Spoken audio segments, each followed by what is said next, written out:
Find the greatest possible angle through which a deuteron is scattered as a result of elastic collision with a stationary proton. So scattering means deflection, which means from the original direction of motion, how much it is deflected. So we need to maximize theta in this particular problem. Now, the hitting particle is heavier, so that's why we have to maximize this angle. If this was lighter particle, then in a head-on collision, this lighter particle will just turn back, and then angle of deflection will be 180 degree, which is the maximum possible. So this particle has to be heavier if this question has to make some sense to us. So in order to maximize theta, this particle must be heavier, and they have given that this particle is deuteron, which is heavier than the proton. So let's maximize theta. The initial momentum is P0 and this is P1, and let's say this is P2. So it's a typical classical mechanics problem, so we'll just conserve our energy and momentum. So energy conservation says T0 is equal to T1 plus T2. Momentum conservation in vector form is this. Now we know the angle between the P0 vector and P1 vector. So let's take P1 vector on this side.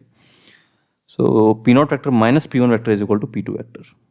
So this was the P0 vector, and P1 vector was here, so minus P1 vector will be here.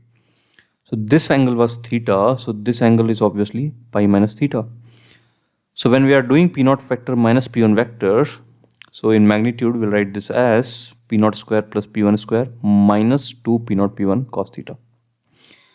So again, why minus? Because it should be plus 2 P0 P1 cos pi minus theta, because angle between P0 and minus P1 vector is pi minus theta. The typical vector sum is equal to P2 square.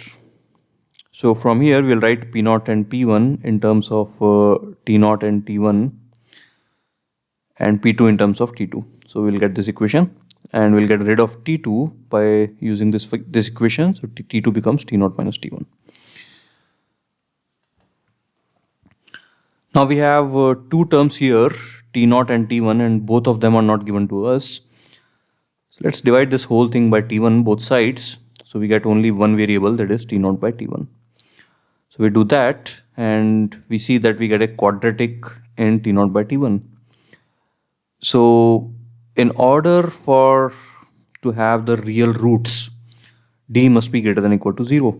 So we do that. So we get this equation, and from here we get sin square theta must be less than this. Now theta cannot be negative, deviation has to be positive.